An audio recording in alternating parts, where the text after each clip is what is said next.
এখনকার সময় বিরিয়ানি কার না খেতে ভালো লাগে। তবে সবাই কিন্তু আবার ওই দোকানের বিরিয়ানি খেতে চায় না। তাই আজ আমি চেষ্টা করেছি একদম সহজে ঘরোয়া উপকরণে কিভাবে দোকানের মতো বিরিয়ানি বানানো যায়। তাই রেসিপিটি পুরোটা দেখার অনুরোধ রইল। তো বিরিয়ানি বানানোর জন্য আমি এখানে 1 কেজি বাসমতি চাল নিয়েছি। এই চালটাকে আমি 1 থেকে 1.5 ঘন্টা মতো ভিজিয়ে রাখবো। এই চালটা ভিজিয়ে রাখার একটাই কারণ, ভাতগুলো বেশ লম্বা হবে এবং ভাতগুলো ভাঙবে না। সাথে আমি এখানে কিছুটা গরুর দুধ নিয়েছি। এই দুধে আমি দেবো অল্প একটু কেশর আর দিয়ে দেবো সামান্য একটু ফুড কালার। আর এটা অবশ্যই কিন্তু অপশনাল। দিয়ে দুধের সাথে খুব ভালো করে মিশিয়ে এটাও আমি কিছুক্ষণের জন্য রেস্টে রেখে দিব। এবার গ্যাসে একটা কড়াই বসিয়ে কড়াইতে দিয়ে দিলাম কিছুটা পরিমাণ সাদা তেল। আর এই তেলটা গরম হয়ে গেলে আমি এখানে দিয়ে দিব 5 থেকে 6টা পেঁয়াজ কুচি। পেঁয়াজটাকে দিয়ে খুব ভালো করে ভেজে পেঁয়াজের একটা বেরেস্তা বানিয়ে নিব। এই দেখুন, পেঁয়াজের কিন্তু খুব সুন্দর একটা কালার চলে এসেছে। এবার এই পেঁয়াজটাকে একটা থালার মধ্যে আমি তুলে নিব। তবে সব পেঁয়াজটা কিন্তু আমি তুলব না, বেশিরভাগটাই তুলে নেব আর বাকি কিছুটা রাখবো। তো বাকি পেঁয়াজের মধ্যে আমি দিয়ে দিব আদা আর রসুন বাটা। এই আদা আর রসুনটা দিয়ে আমি প্রায় 2 মিনিট মতো তেলে একটু ভেজে নিব, যাতে আদা আর রসুনের একটু কাঁচা গন্ধটা চলে যায়। তবে বন্ধুরা, আপনারা কিন্তু এখানে আদা আর রসুনের রসও দিতে পারেন। আমি সোজাসুজি কিন্তু বেটে দিয়ে দিয়েছি। এবার এর মধ্যে আমি দিয়ে দেব কাশ্মীরি লঙ্কার গুঁড়ো আর ঝালের জন্য দেব অল্প একটু লঙ্কা গুঁড়ো। দিয়ে এটাকে প্রায় 30 সেকেন্ড মতো আমি ভেজে নিব। তারপর এখন আমি দিয়ে দিচ্ছি জল। জলটা দিয়ে আমি দিয়ে দিলাম সামান্য একটু টক দই, স্বাদ মতো লবণ, কেওড়া জল, গোলাপ জল, 4 থেকে 5 ফোঁটা মতো মিঠা আতর, আর সবশেষে দিয়ে দিলাম বিরিয়ানি মশলা। দিয়ে সবকিছু খুব ভালো করে মিশিয়ে নিয়ে এখন দিয়ে দিলাম চিকেন। এই যে চিকেন, আমি চিকেনগুলো কিন্তু এরকম একটু বড় বড় পিস করে কেটে নিয়েছি।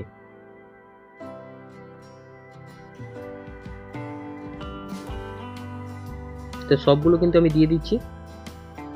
আর এই চিকেনটা দেওয়া হয়ে গেলে একটা ঢাকনা দিয়ে চিকেনটাকে প্রায় 80% মতো কুক করে নেব। এখন দেখুন বন্ধুরা, চিকেনটা কিন্তু আমার প্রায় 80% কুক হয়ে গেছে। আর হাড় থেকে দেখুন মাংসগুলো আলাদা হয়ে এসছে। তো চিকেনগুলোকে আমি কিন্তু তুলে নিচ্ছি। একটু আস্তে আস্তে করে তুলে নিলাম। এখন ওই পেঁয়াজ রসের মধ্যে আমি দিয়ে দিলাম আলু। তো আলুগুলো কিন্তু এরকম আমি গোটা গোটা রেখেছি, আপনারা চাইলে কেটেও দিতে পারেন। তো ঠিক একইভাবে আলুগুলো আমি প্রায় 80% কুক করে নিয়ে একটা ছাঁকনি দিয়ে এই পেঁয়াজ রসটাকে আমি ছেঁকে নেব। এটা আমার পরে লাগবে, আমি কিন্তু সেটাও দেখিয়ে দিব। আর এটা ছেঁকে নেওয়ার একটাই কারণ, এখানে ছোট ছোট আলুর দানা বা মাংসের দানা থেকে যেতে পারে। তো এটা অবশ্যই কিন্তু আপনারা আগে ছেঁকে নেবেন। দেখুন কতটা বেরিয়ে গেছে দেখুন। এবার বিরিয়ানির ভাত বানানোর জন্য একটা হাঁড়িতে জল দিয়ে আমি দিয়ে দিলাম সামান্য একটু সাদা তেল। এখানে নিয়েছি তেজপাতা, বড় এলাচ, জায়ফল টুকরো, জয়ত্রী, সামরিচ, লবঙ্গ, ছোট এলাচ, দারচিনি আর শাহজিরা। তো এটাও দিয়ে দিলাম। আর সাথে দিলাম স্বাদ মতো লবণ আর অল্প একটু পাতিলেবুর রস। এই পাতিলেবুর রসটা দিলে ভাত কিন্তু বেশ ধপধপে সাদা হবে। দিয়ে জলটাকে খুব ভালোভাবে গরম করে নিয়ে এখন আমি দিয়ে দেব আগে থেকে ভিজিয়ে রাখা চাল।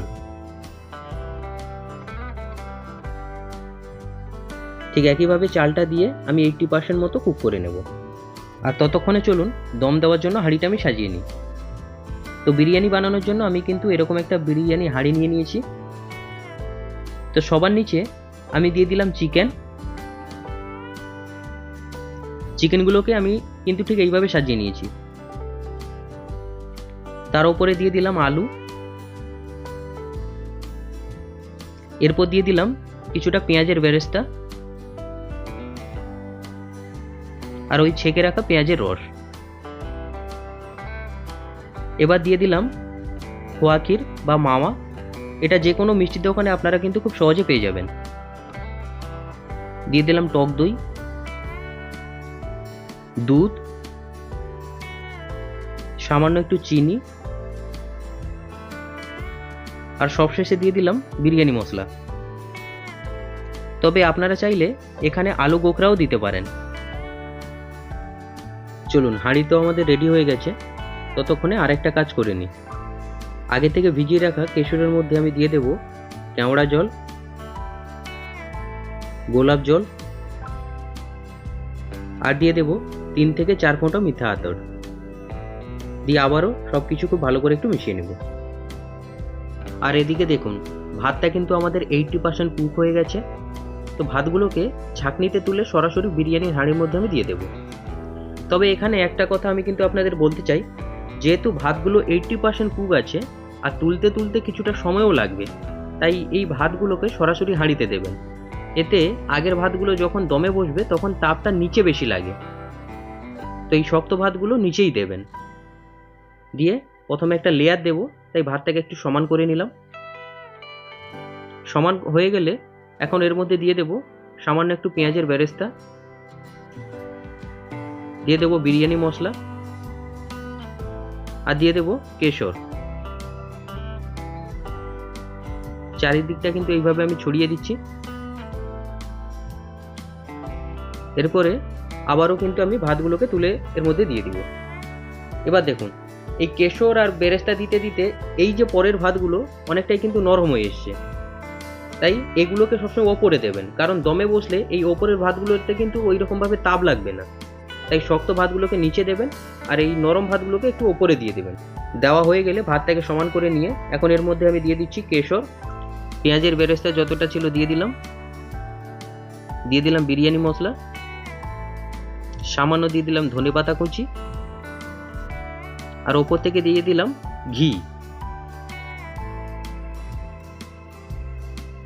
তো ঘি দেওয়া হয়ে গেলে এখন এই হাঁড়ির মুখের মধ্যে আমি লাগিয়ে নিচ্ছি আটা।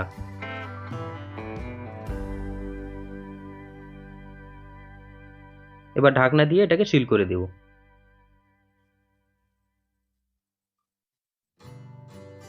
খুব সুন্দর করে একটু সিল করে নিলাম, যাতে বাষ্প না বাইরে বেরিয়ে আসতে পারে। আর ওপর থেকে চাপিয়ে দিলাম একটা নোড়া। এবার গ্যাসে হাঁড়িটাকে বসিয়ে নিলাম।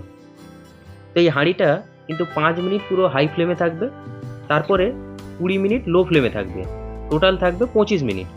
আর 25 মিনিট পর গ্যাসটাকে অফ করে দিয়ে আরও 10 মিনিট আমি রাখবো, যাতে পুরো ফ্লেভারটাই বিরিয়ানির মধ্যে চলে আসে। তো এখন টোটাল 35 মিনিট পর আমি নোড়াটা তুলে একটা ছুরির সাহায্যে আটার সেলটা কেটে ঢাকনাটা তুলে নেব। ওয়াও, দেখুন কত সুন্দর কালার এসে, আর ঢাকনা খোলার সাথে সাথে পুরো বাড়িটাই গন্ধে জড়িয়ে গেছে। তো ওপর থেকে আবারও কিন্তু অল্প একটু ঘি দিয়ে দিলাম, যেমনটা দোকানে দেয় ঠিক তেমনই আমি দিয়ে দিলাম উপর থেকে। এবার ভাতটা দেখুন কতটা ঝরঝরে হয়েছে, দেখে আশা করি বুঝতেই পারছেন। তো হাঁড়িটা যেহেতু ভর্তি আছে, তাই কলা পাতার উপরে আমি ঢেলে দেখাচ্ছি বিরিয়ানিটা কেমন হয়েছে। দেখুন কতটা ঝরঝরে হয়েছে, দেখুন দেখে আশা করি বুঝতেই পারছেন। তো আপনারা এখন কমেন্ট করে জানান বিরিয়ানিটা দোকানের মতো হয়েছে কিনা। আর চিকেনের কালারটা দেখুন, যেমনটা করে দোকানে দেয় দম বিরিয়ানি ঠিক তেমনই হয়েছে। তো অবশ্যই কিন্তু আপনারা কমেন্টে জানাবেন বিরিয়ানিটা দোকানের মতো হয়েছে কিনা। আমি কিন্তু আজকে কিছুই বলবো না। তো একটা প্লেটে কিন্তু আমি খাওয়ার জন্য নিয়ে নিয়েছি। এখন ওপর থেকে কিছু স্যালাড আমি নিয়ে নিচ্ছি, যেমন পেঁয়াজ, শসা, আর দিয়ে দিচ্ছি গাজর। প্লেটটা কিন্তু রেডি হয়ে গেছে দেখুন। আপনারা কিন্তু জানেন এরকম একটা প্লেট দোকানে কিনতে গেলে প্রায় 130 থেকে 40 টাকা মতো নিয়ে নেয়, আর কত সহজে দেখুন আমি বাড়িতে বানিয়ে নিলাম। এবার আবারও দেখিয়ে দিচ্ছি ভাতটা কতটা ঝরঝরে হয়েছে, দেখুন কতটা ঝরঝরে হয়েছে দেখুন। আর চিকেনটা দেখুন একদম সফট আর জুসি হয়েছে। আর আলুটা দেখুন সেদ্ধ হয়েছে কেমন, এই দেখুন একদম কিন্তু গলে গেছে। এবার খেয়ে বলি স্বাদটা ঠিকঠাক হয়েছে কিনা। অল্প একটু আলু নিয়ে নিলাম, এই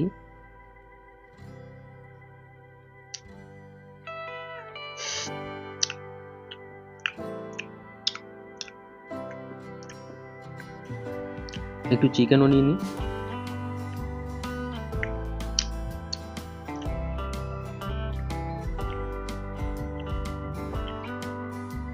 দারুণ লাগছে, দারুণ, পারফেক্ট হয়েছে, একদম পারফেক্ট হয়েছে। তো আমি আরেকটুখানি খেয়ে বলি।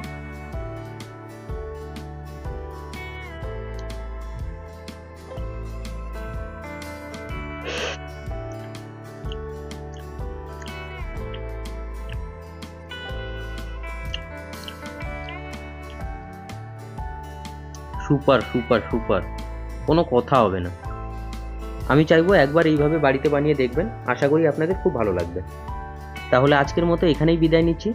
দেখা হবে পরের কোনো নতুন একটি রেসিপি নিয়ে। ততক্ষণ সুস্থ থাকবেন, ভালো থাকবেন আর সাবধানে থাকবেন। ততক্ষণের জন্য সবাইকে টাটা।